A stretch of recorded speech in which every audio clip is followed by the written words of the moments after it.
Absolutely. So, and when you think bigger, your strategy changes, Hmm. right? So the 10%, I'm going to do what I did last year, but I'm just going to do a little bit more of it, or I'm just going to, maybe put on another staff person, whereas if I'm dreaming and I'm thinking massively, I'm actually going to totally be creative. It's going to open up my mind. I'm going to think way differently than the 10% goal. So Hmm. it's to me, setting a vision that feels impossible is actually the secret sauce to success.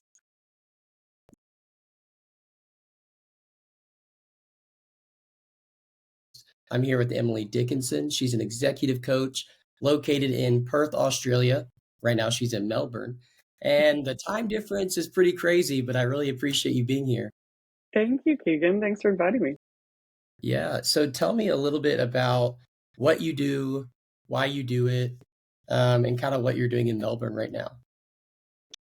So I am a coach, and I do it because I had my own like life transforming experience with coaching. So my background is I was a social worker, then I was a pastor. I had never heard of coaching. I had done counseling in the past, and I I had this man come to my like run a professional development day, and I absolutely loved coaching. Like I had never heard of it. He just blew my mind this whole professional development day.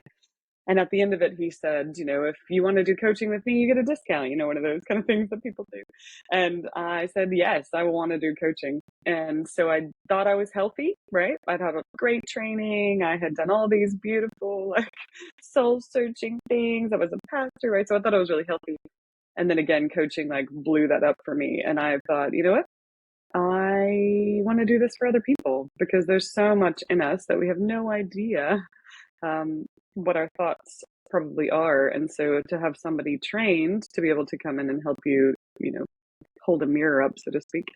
So I became a coach, and that was about 5 years ago now. And I'm in Melbourne because I so I run my own business, but then part-time last year I had somebody approach me and say, "Hey, we are looking for some people in Western Australia to start well, not start, but like take our brand to Western Australia." And it's a company called Partners in Ministry. So because I was a pastor and a coach, it was this perfect fit of bringing all the things together that I've done. And so now I'm able to coach not only businesses, but in Partners in Ministry, I get to coach pastors and Christian leaders. And so this is our nationwide, like our national gathering right now. Very cool. Yeah, Can you explain the difference between what it's like to coach executives and what it's like to coach pastors? Is there a difference? What do you see there? great question. My biggest experience is that typically when I coach, and when I say I'm an executive coach, I don't just coach executives. So I coach people in business. It can be anywhere from individuals who run their own business to multi-billion dollar companies. Mhm. But typically when I work with people in the business world, most often there's two things people want to work on. Most often they want to like smash some goals out. So they typically come to me with, I want to grow my business or, shift my team culture. Um, and the other piece they want is to make sure they do that in a way that doesn't wreck their life, so like work life balance and that sort of piece. As I work with pastors, typically, so far anyway, and I've only been doing it for like a hot minute, so far, most most of the people I'm working with, they're exhausted. So they have just carried congregations through COVID.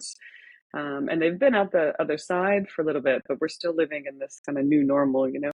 And they're figuring it out. They're all exhausted. They've been carrying a lot. The statistics show that like 75% of pastors are either in burnout or on the edge of burnout. And so I'm definitely seeing that in the people I work with. So a lot of my conversations there aren't, we're going to crush it.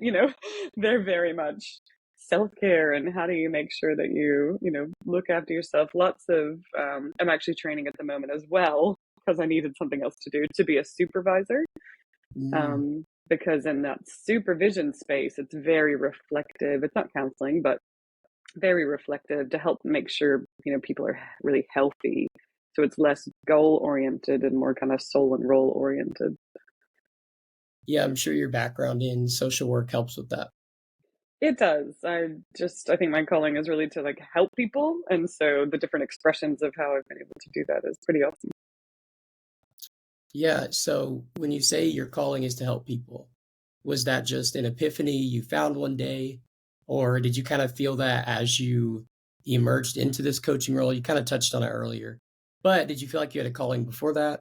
Or was it the coaching? Absolutely. I mean, I think probably it comes out of my faith. Let's be real.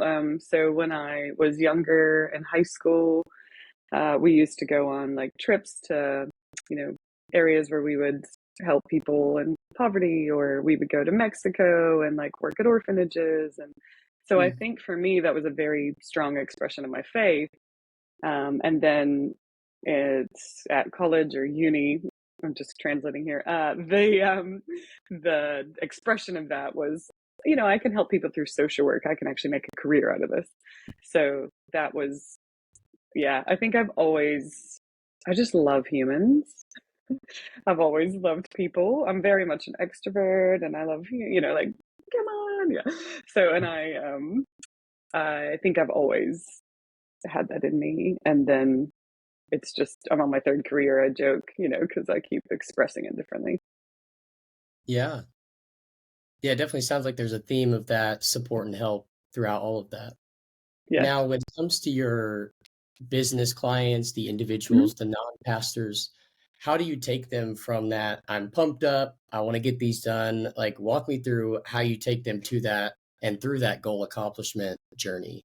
Ooh, great question. The most important first step for me is to work with people on their vision.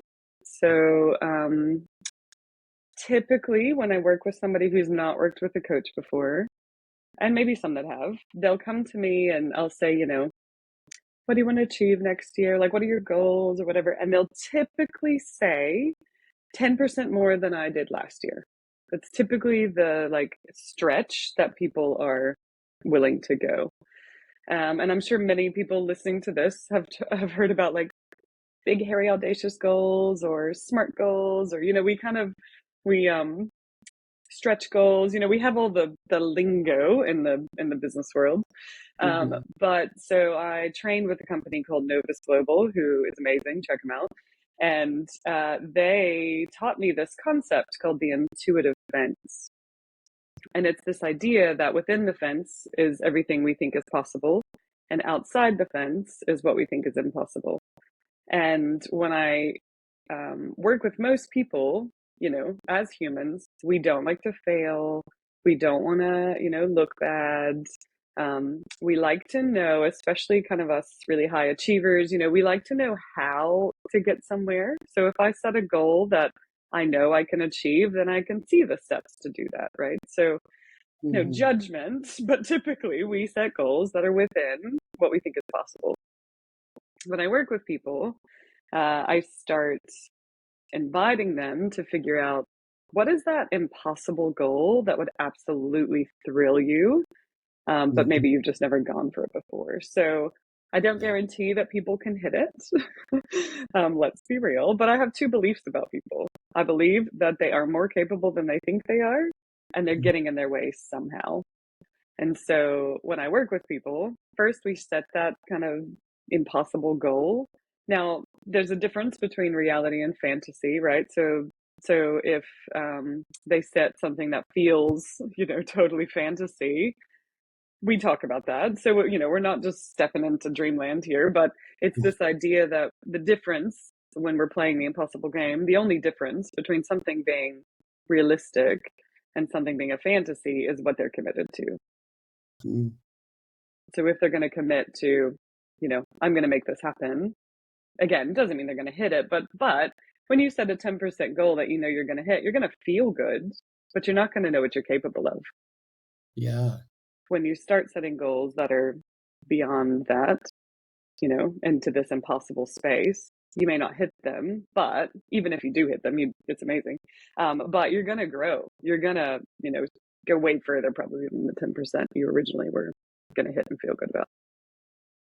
Yeah, I like that. The idea of thinking outside the box, of thinking bigger Absolutely. than what I believe I'm capable of, what you believe you're capable of. I like that. Yeah, I heard the pastor who I go to church with, he defined vision as a clear picture of a desired future for your Yep. life. Yep.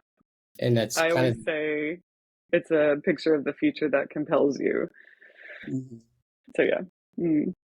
It's really cool to cast the vision because really I think vision and purpose are really connected to each other, but they're only connected through the mission fields that you choose to do Yep. and what those missions and goals are in your life.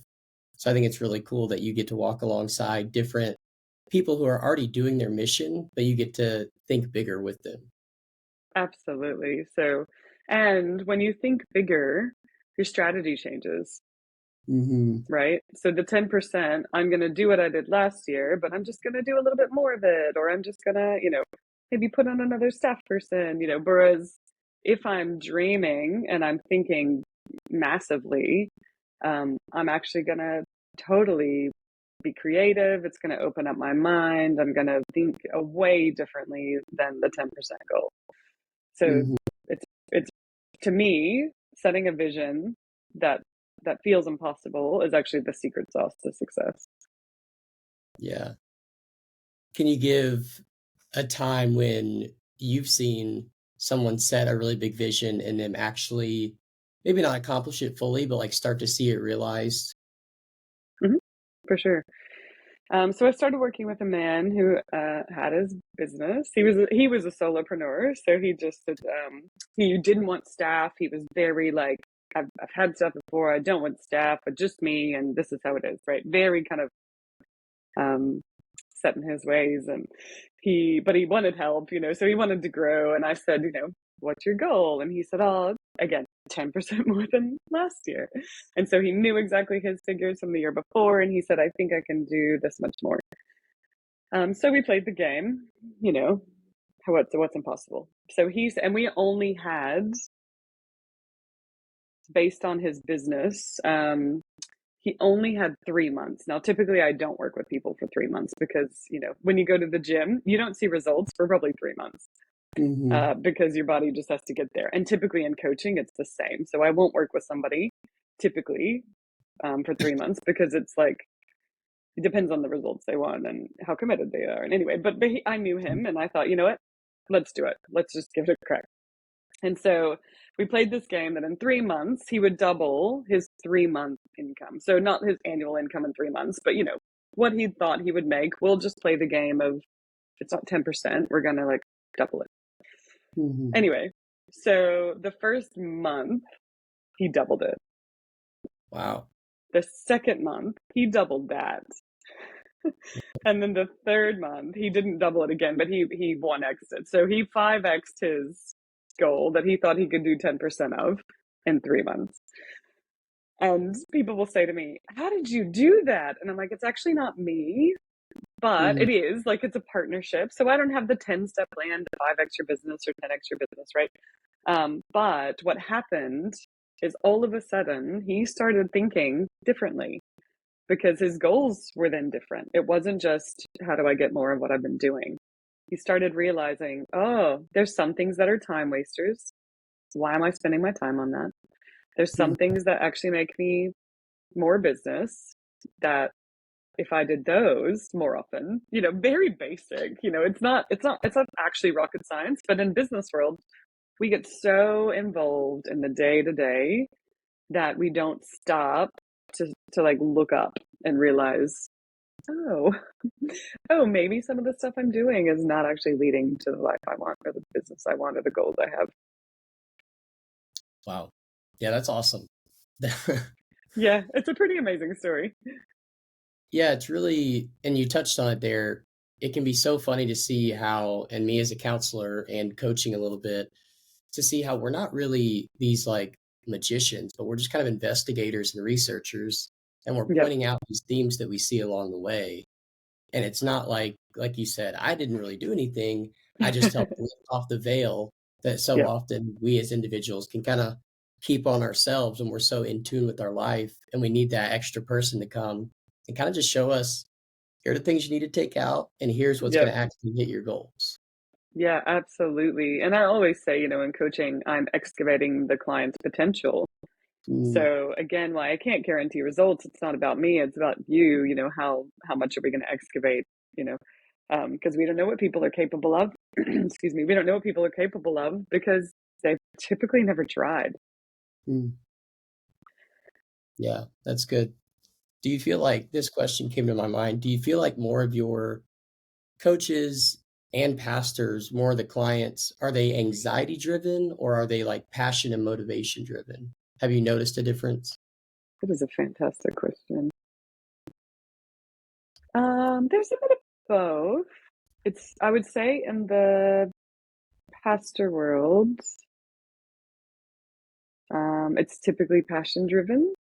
Mm, Typically, like I'm watching some people thinking maybe their theology is quite a workspace theology, hence the burnout, like I've got to do it and I'm the hands and feet of Jesus. And yeah. if I don't do it, nobody else will, like there's a very much like I'm just going to drive myself into the ground. So I don't think it's anxiety. I think it's passion, but I do think there's like maybe a theological basis that's then driving them into the ground a little bit. Uh, Sometimes, not always. And then the anxiety in the pastors is probably just more about, oh my gosh, I didn't see this coming. Burnout is the most sneaky. I think it's so sneaky because it's almost like a death of a thousand cuts kind of idea, right? So you just don't see it coming. There's nothing major. And then all of a sudden, I can't get through it one day. Or, I'm not excited about my daughter's wedding. Like there's just things that they're like, what? This isn't me, and they think, what happened? So I think the anxiety at that point is, oh man, like what just happened and how am I going to fix this and how am I going to get through this and then how am I going to sustain and make sure it doesn't happen again? I think the anxiety comes there. I think the passion is actually the kind of misguided sometimes to lead them there. In the business world, it's a bit of both. I mean, let's be real. If you've ever run a business, you're very, very aware of money, right? I've got to pay my bills. I've got to pay my team. I've got to pay myself. If I don't do it, nobody else will. Some people definitely, their business is their passion, and the anxiety might still be there. But typically, I mean, I've worked with all sorts of businesses, but typically, um, like if it's a manager, they're usually more passionate and they have a vision for their teams, right? So they come in and say, can you work with my team? Can you shift the culture? Can we make sure everybody's Mm, aligned? All that stuff. And that happens in the church world too. I also typically work with businesses that are doing okay, but just, good to great type thing. They're doing well, but how can we do better? Like, let's go to the next level. So I don't work a ton with, like, if somebody comes to me and they're just, I don't know how to run a business, I'm falling apart, what do I do? I typically will send them to a consultant because they mm. do actually need the 10-step plan to get the business off the ground. Um, and I'm more of a, inquiry based coach who excavates your potential type person, not here's the 10-step program to, be great. No, that makes sense. Yeah. I mean, given the current culture, it seems like anxiety has kind of continued to become more rampant Mm, in generation, even my generation and below me, and some um, businesses around here kind of seem more, maybe not anxiety driven, but more antsy to grow maybe quicker than they ought to. And that might not be the right way to phrase that, but people are looking for growth quicker than growth probably ought to be. I mean, I think growth is pretty organic, but I didn't know if you had seen a difference in that. well, I would say we're definitely we're in this entrepreneurial age where, people are like, you can just do this thing. And I mean, I don't know if you get Facebook ads. I get so many Facebook ads. You just do these 3 steps and I have the magic bullet, it's very there. I see it all the time. Yeah. So yes.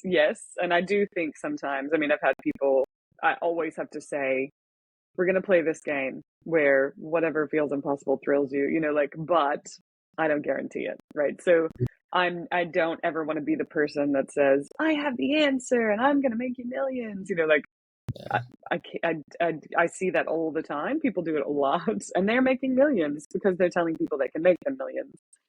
I'm Mm, not sure that that's true. Like, I don't know if that happens, but yes, you're right. People are definitely, and I don't even know, I've never thought of it as being anxiety driven as much as I've thought of it as being a form of hope for them, mm, because business is hard. Like, you're slogging it out. You know that you started this thing because either you had a passion to impact the world with it, or you wanted to have the flexibility and the freedom to work for yourself, or you wanted to create a life for your family. Like, you have all these dreams when you start a business.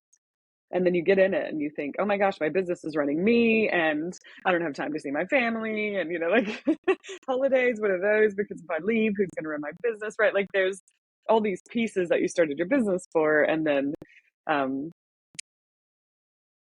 that's probably, when somebody says, I have the answer, it's hope, yes, mm. finally, the thing that I've been missing. Um, yeah. So I think anxiety, I've never thought of that before. So it's a really interesting question. I'll have that new lens on when I talk to people. Yeah, I've definitely seen you know, do this do this program, you'll be at 10K a month by Yeah, next yeah, month. yeah. Absolutely. I get about five And of those a day on my Facebook feed, at least. yeah, maybe some people it's worked for them, but there's always the disclaimer at the bottom. It's like, these are not typical results. Please don't view Always, these yes. always to get Always. it. Yep. So whenever you're done with like if you coached a client for 6 months, 9 months, a year, is there like a sustainability model you give them? Or do they just kind of hard stop? What does like the ending look like? Great question. So frequently, I will have people say to me, Emily, you are in my head. Like, years later, they will email me. I still have you in my head. So that's Mm, interesting because that is not part of my plan of sustainability. But after I work with somebody for a while, because what's happening, Novus had this phrase, we don't solve our problems solve us. So as somebody's actually going for this impossible goal, the thing I love is not whether or not they achieve the goal. The thing I mm, love is that on the journey to the goal, they're transforming. They're getting out of their own way. They're figuring out their limiting beliefs. They're shifting the thoughts that have stopped them or held them back in the past. They're getting healthier, typically. All of that stuff is starting to happen. And to the point that, like, I had a friend, or she's become a friend. She was a client for a long time. And then she called me the other day and she said, I was stuck and I needed you to, like, give me a bit of coaching, like a kick. And she said, actually, I wasn't available at the time. I'm at this conference all week, right? So she said, but I figured it out. I coached myself. I thought, what would Emily ask me? And I thought, I love that, like, so I think I don't have like a plan mm, necessarily. I'll tell you one thing I do, but the transformation over working with somebody where they start coaching themselves and they'll say, you're in my head, but actually they're doing it themselves. They just have started learning the patterns and the questions to get, to start keep moving. And it's really part of them by then, by the time we finish, which is really, I think it's beautiful because then I've set them up for sustainability, for, being a healthier human and having that kind of ownership that they can take responsibility and do it themselves. The one thing I do is always at the end of the session. There's two real big pieces. I think celebration is huge. I mm, don't know, as high achievers, especially, we don't celebrate enough. Um, I think we use often, and I say we loosely because we can't generalize a whole humankind, but high achievers typically that I work with will use shame as their motivator. So you don't exercise enough, you don't, do well enough in your business, you're not there yet. It's always a kind of moving forward, we're not there yet. That almost serves as like a whip. Mm, like keep going. And shame is a great motivator for a sprint, right? Like it'll work for a short amount of time. It is not a great way to run a marathon. It actually will just beat you into the ground. So mhm, I want to make sure that along the journey we celebrate, but at the end, I want to make sure that there's a celebration point, and that doesn't look like anything major. We might go, if we're in person, we might go out to a meal together, or sometimes I've invited like family or friends or colleagues or somebody that's important to that person to come celebrate mhm. with them. Um, but it's not like we don't have a pop of champagne and party popper. Like we don't have a party. But I think in the brain, celebration and shame actually light up the same place in your brain. And so we get a choice, am I going to motivate myself once I don't have a coach to help motivate me? Am I going to motivate myself with shame? Am I going to move into that pattern? Or because our brain wants that hit, like the chemical kick that happens to Mhm. motivate us? Or am I going to use celebration to motivate myself? So we celebrate because celebration is beautiful fuel for moving forward.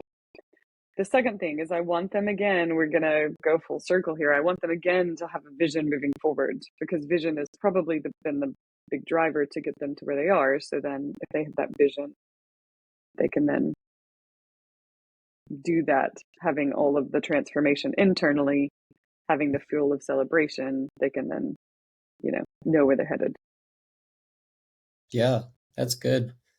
I heard a quote that said, "You know that someone has learned something when their behavior has changed." And it's Absolutely. one of those simple quotes that you hear and you're just like, I've never thought about that, but that is true." Uh, it's like, Profound.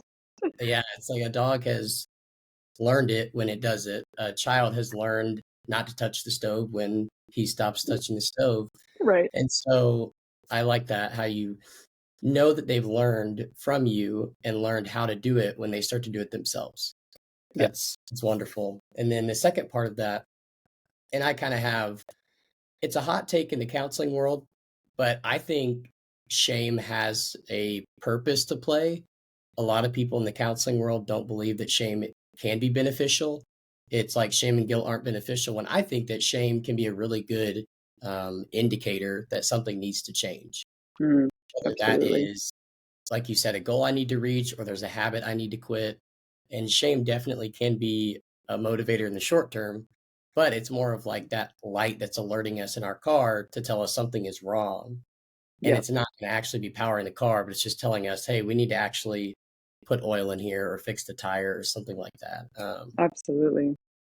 So when it comes to, and I guess I'm curious what your thoughts are. Do you do you feel like shame has a benefit, or do you think it's something that you want your clients to get out of? What are your thoughts on that?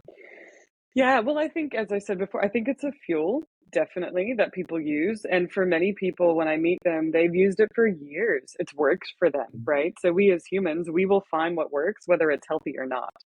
Mhm, But yes, I think there's an element of, and I personally don't want to shame people, right? You would be this way too as a coach and a counselor. So, we don't want to shame them, but I want to honor them, right? So if they are using shame, there is a reason that they're using it. So let's just listen for a second. Let's figure out what it's doing for them because we only do behavior that works for us. So that mhm. shame is benefiting them somehow. So definitely, I think healthy or unhealthy, whatever strategies we choose, that yes, Yeah, we can use those. And then, like you say, if it's benefiting them somehow, let's find a better, healthier way to get the same benefits that may not be hurting you like shame might be hurting you. mhm. Yeah, in our grad program, we learned about adaptive and maladaptive behavior, and how Absolutely. oftentimes the adaptive behavior is, "I'm doing this to survive in this time to get me through it." Yes. But then it becomes maladaptive when we've broken out of the environment we learned it in, but then we Yes. continue to do it. So I kinda Exactly. think about it in that way. But yeah, like it's helped them for years, but maybe they're at a point that something new is out there for them. Exactly. And typically, we're growing, and you would know this in your studies. we have this child in us that's, still using the methods and the coping strategies and the maladaptive behaviors that we adapted to when we were younger. And as we have matured and grown, possibly we just haven't seen it yet that, oops, oops, I'm still doing this thing that I think is normal. But actually, when you get somebody that's, as a coach, I like to say I'm your fiercest advocate. Like I'm going to, be the most honest with you, but in the most love for you. And so Mhm. I'm able to say potentially, this isn't serving you, or, do you think this is serving you? But I often joke I'm just like a very expensive mirror because our friends aren't typically that honest with us. But, I get to be that person for people, which is a gift. I hope to most people it is. Yeah, even in the moment if they don't think so, typically they're always like, "Yeah, you're right." Yeah, I had somebody email me 2 years after I talked to them. So I met with them just like a month or so. Uh, and and she emailed me 2 years later and she said, I have been mad at you for like 2 years. She said, you made some comment that I thought was so flippant and like wrong. And she said, I realize now that you were actually very right. Wow. And I thought, you're welcome. Like that's what I do. And it doesn't matter if you're mad at me because my goal for you is to grow, right? So she got there. It took her a long time. But again, I was in her head for 2 years apparently, where she was just figuring it out and she had to grow into the truth. Yeah, that's awesome. Yeah.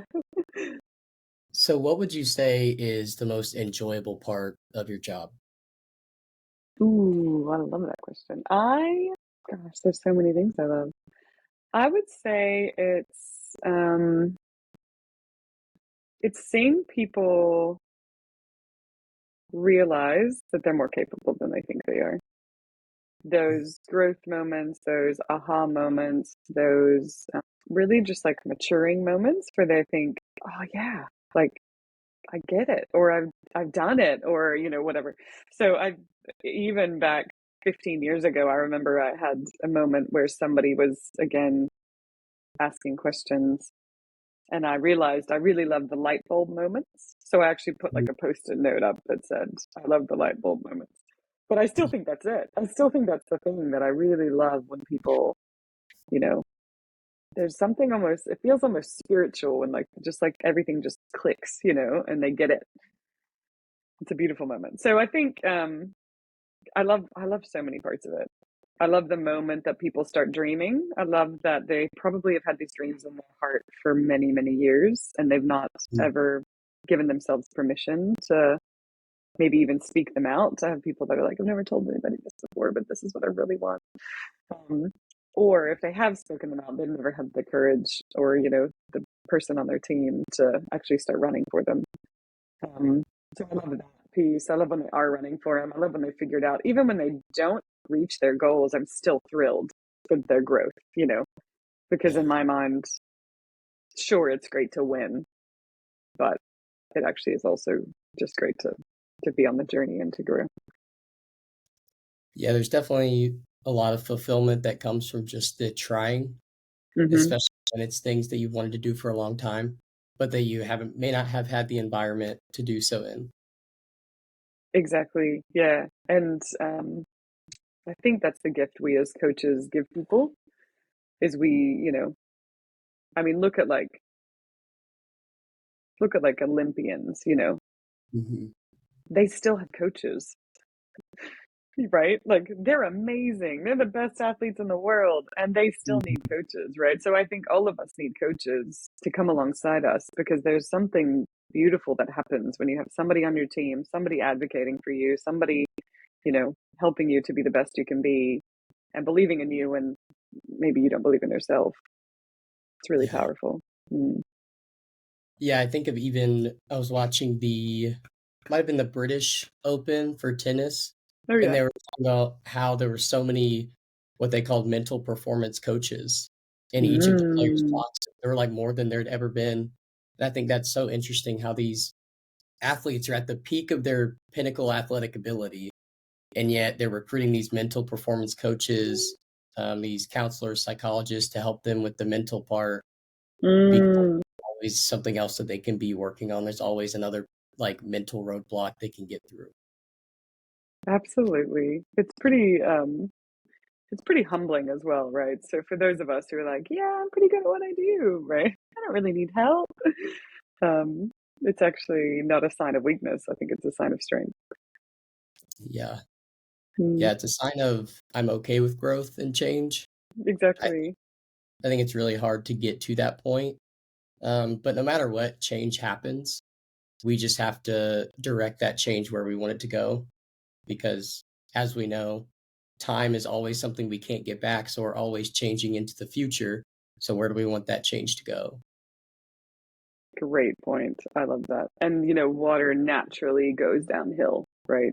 Mhm. So it's easy to just sort of change, you know, in a downhill manner.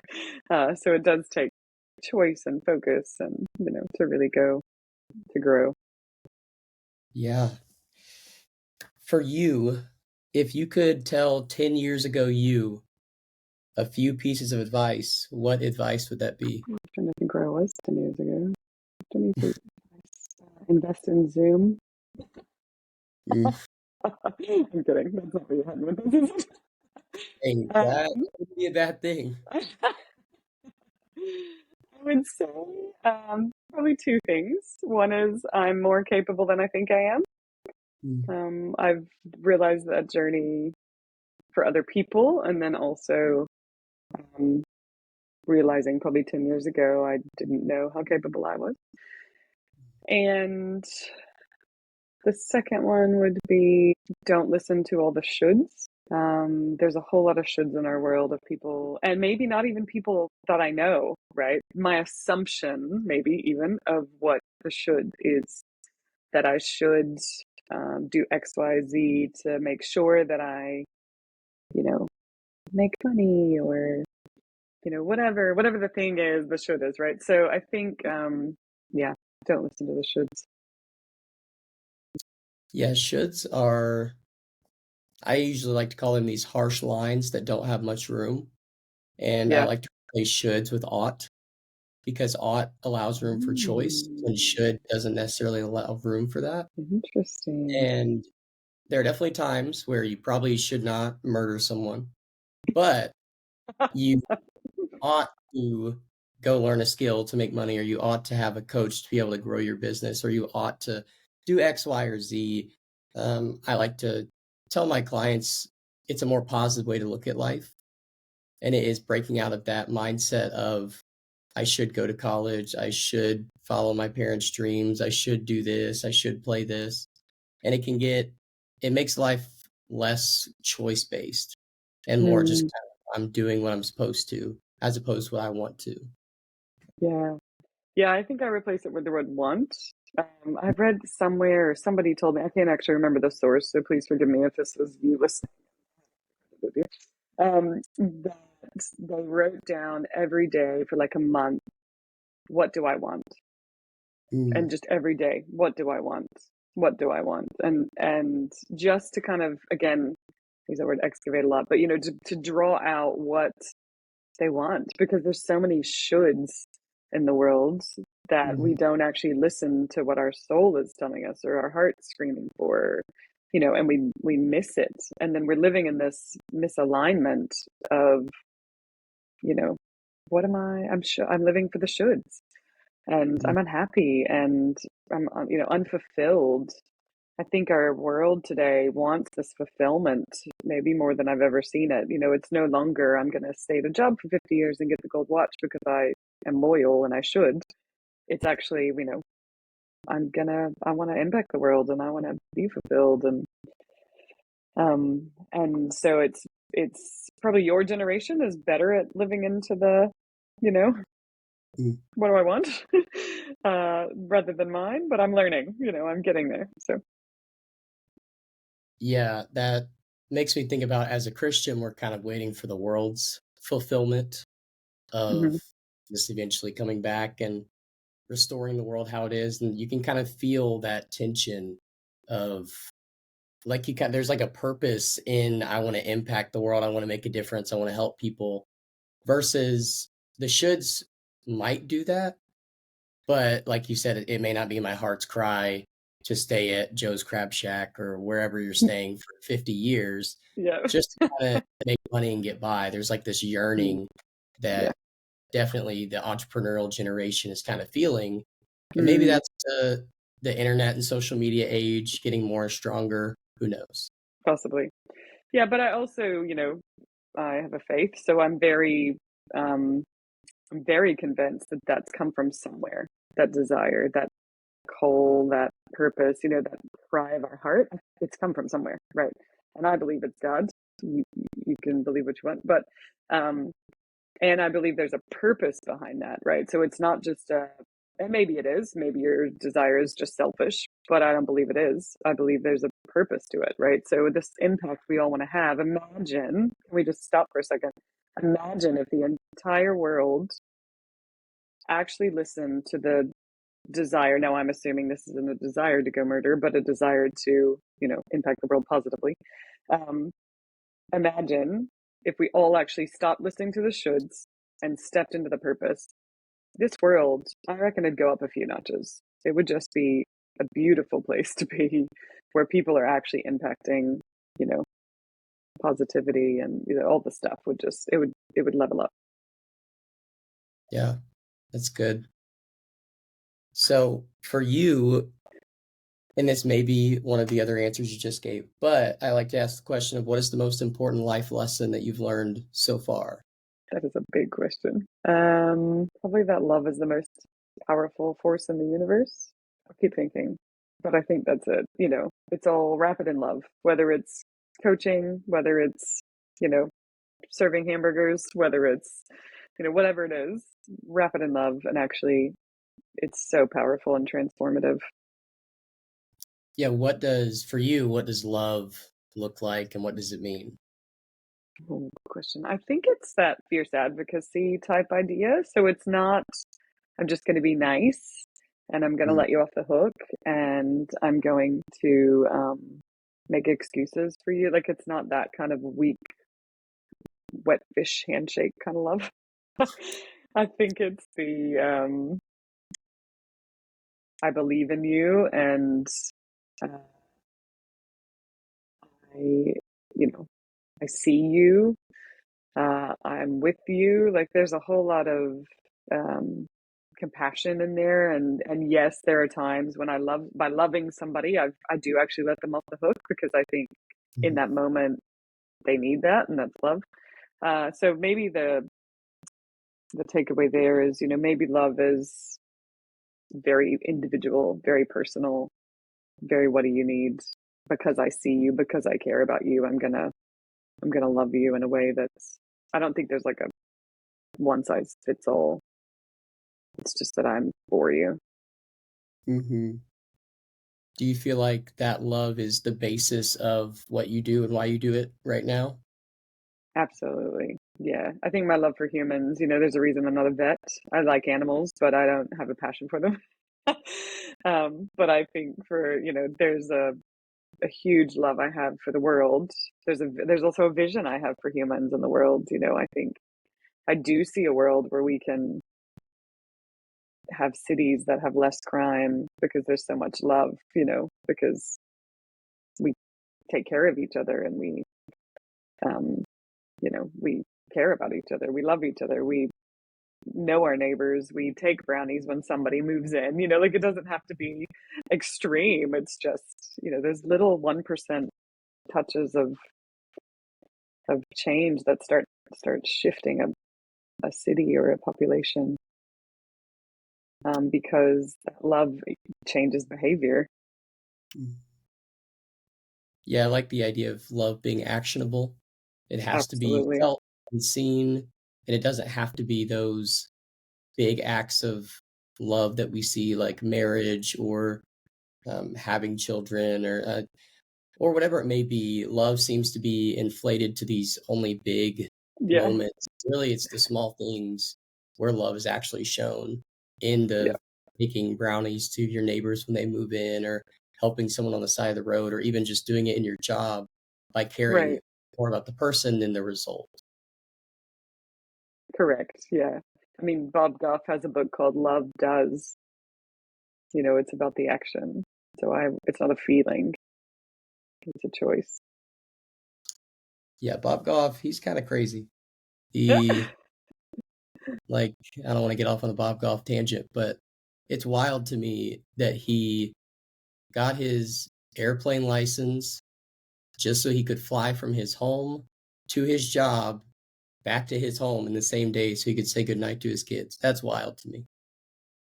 Talk about vision and impossible goals. He's nailing it. That's awesome. It tells you what his values are. And his kids, they would feel so like prioritized. Yeah, I'm sure when they were little, they were probably like, they probably didn't notice anything. But as they got older, they were like, oh no, he's pretty awesome. Like, this is pretty. I'm sure they That's didn't know because they're teenagers. They're like, this is weird. My dad's weird, but who knows? uh that's what all teenagers say about their parents though, isn't it? Yeah. Oh man, totally. So for you, do you have any parting thoughts, things you want to share as we wrap up? I would say for those of you listening, keep listening to what the desire is, that your purpose is. Keep stepping into things that might feel impossible, but are crying out because it might be something that you're meant to be doing to impact this world. And then wrap it in love, both for yourself and for others. Man, that was a great way to wrap up all the things we talked about. I only need to use that final 30 seconds. That was great. Thank you. Yeah. Well, that's been this episode of The Morning Walk. Emily, thank you for coming on. And listeners, I'll see you next time.